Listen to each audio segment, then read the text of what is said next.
Peace and blessings to all. My talk is entitled Paying Taxes on Life's Obligations. Have you ever asked yourself why certain types of personalities keep popping up in your life from time to time? The types that seem to have a knack for disturbing the calm peace of your soul.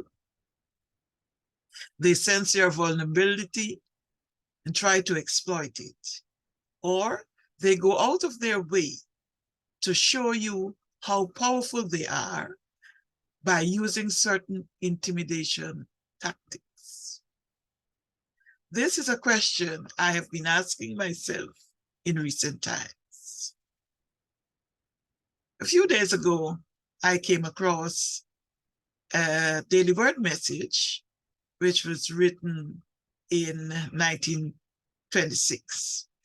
And it says, many people are unhappy because the personalities of other people are so strong in comparison to their personality that they feel overwhelmed when in the company of those people. I am a shy and quiet person by nature.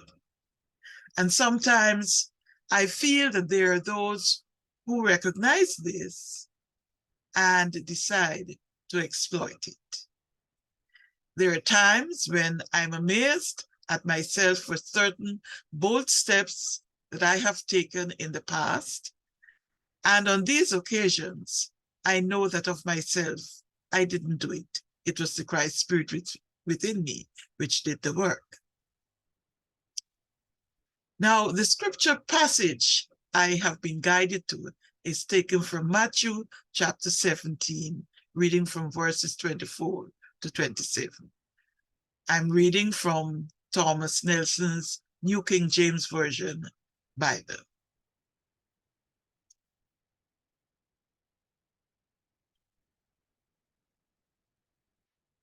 When they had come to Capernaum, those who received the temple tax came to Peter and said, "Does your teacher not pay taxes, the temple tax?" He said, "Yes." And when he had come into the house, Jesus anticipated him, saying, "What do you think, Simon? From whom do the kings of the earth take customs or taxes? From their sons or from strangers?" Peter said to him, "From strangers." Jesus said to him, "Then the sons are free. Nevertheless, lest we offend them, go to the sea, cast a hook, and take the fish that comes up first. And when you have opened its mouth, you will find a piece of money. Take that and give it to them for me and you." That's the end of the scripture reading. Metaphysically, the tax collectors represent the taxations or annoyances life sends to us from time to time. Jesus represents spiritual awareness of his Christ consciousness, and Peter represents developing faith. Now, getting back to my opening remarks, the question is, how can we overcome the dominion that we feel from certain personalities? First, we must pray for spiritual understanding. We also can ask the question, why? We also ask, what is the lesson we need to learn from this challenge? When we understand that there are some lessons that we are supposed to learn and that we cannot learn them unless we have certain experiences, it will open the way for the answer to be revealed to us. About a year ago, I learned about someone who I would have to work with in the future. I was happy about the information and thought that with more hands on the deck, the work will be made lighter. So on Spirit's urging, I contacted the individual, introduced myself, and offered a warm welcome. The individual, however, did not respond. We subsequently attended a meeting, and I experienced some strong negative emotion. The strange thing about all of this is that we have never met. I do not know her, and she does not know me. This negative energy was a feeling of déjà vu.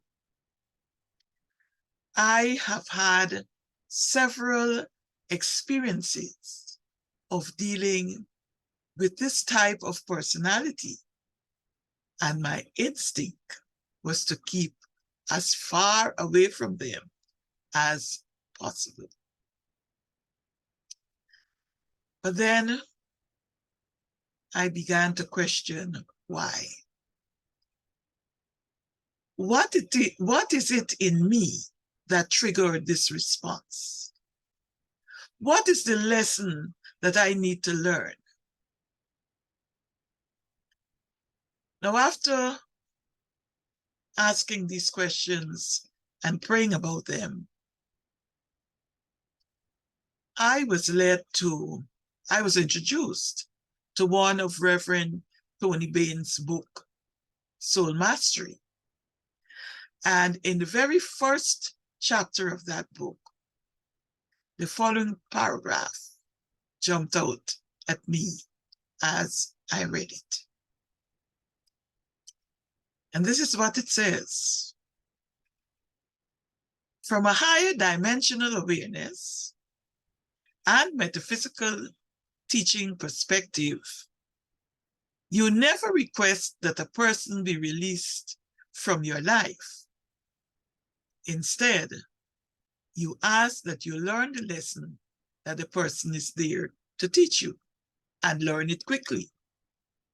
For once the lesson is learned, the person will leave, or you will be so transformed that their presence doesn't bother you any longer.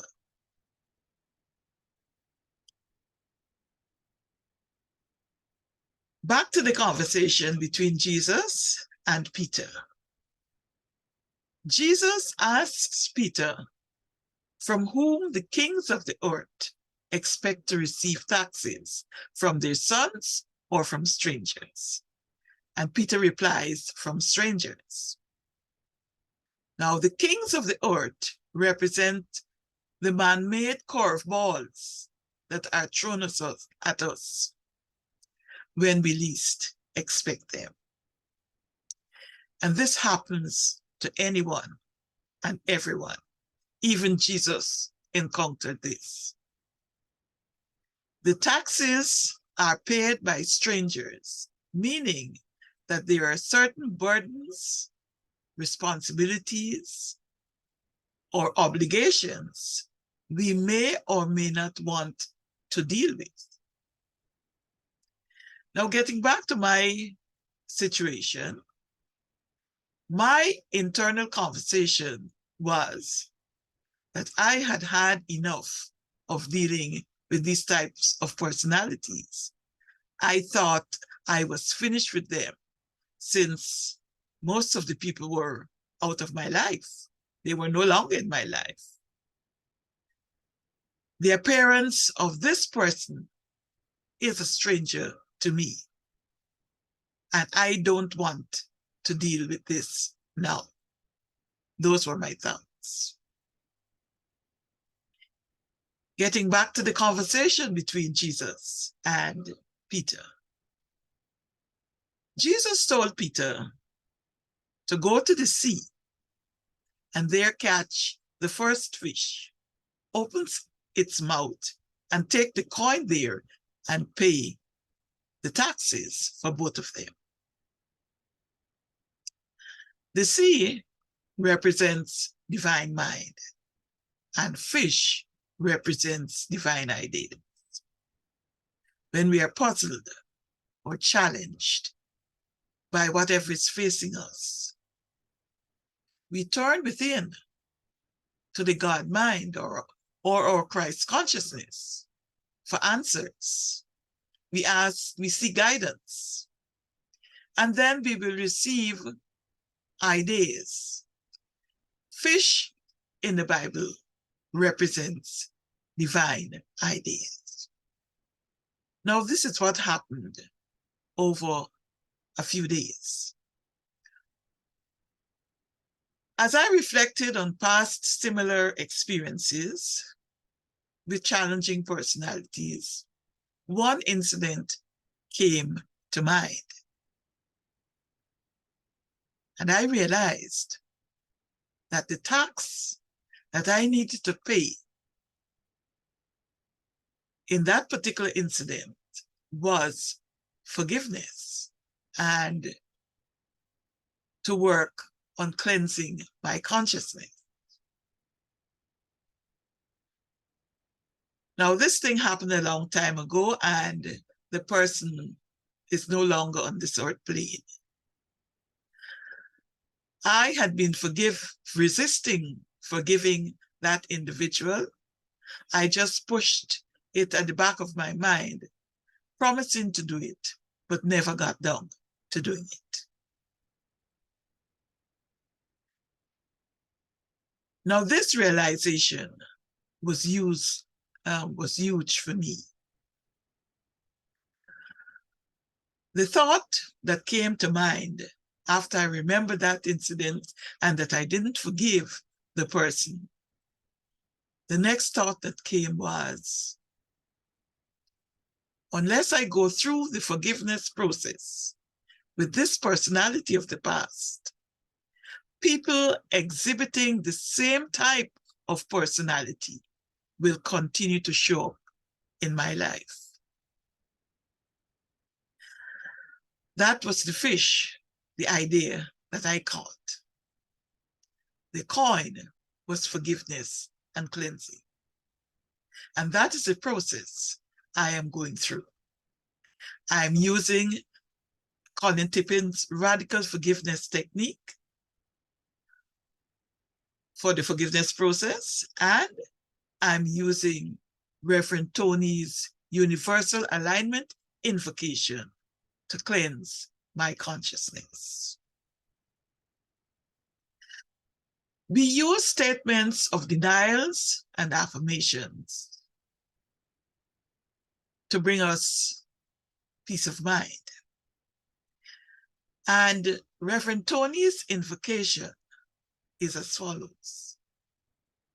The swift, powerful activity of universal intelligence now releases from me all thoughts, beliefs, behaviors, ideas, and energies that are not in vibrational alignment with the universal principle of truth.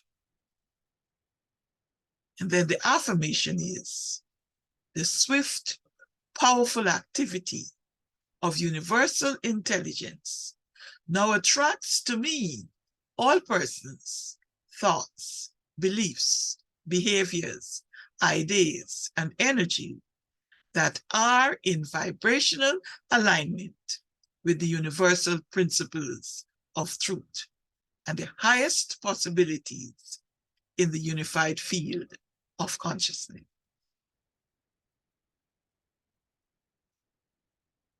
We deny that certain personalities can harm us in any way, and we affirm that we are established in the peace, strength, and presence of God. By using this denial and affirmation, or I should say by using this denial and affirmation statement, I am ensuring that such personalities never bother me again. I will also be continuing my journey of building my faith in the presence and power of God, which is actively at work in my mind, body, and affairs. This is my way of paying the taxes on that obligation to forgive, to release, to let go, and let God. I pray that this message will be of help to anyone who has experienced this or who is experiencing right now. Thank you for listening. Peace and many blessings. Amen.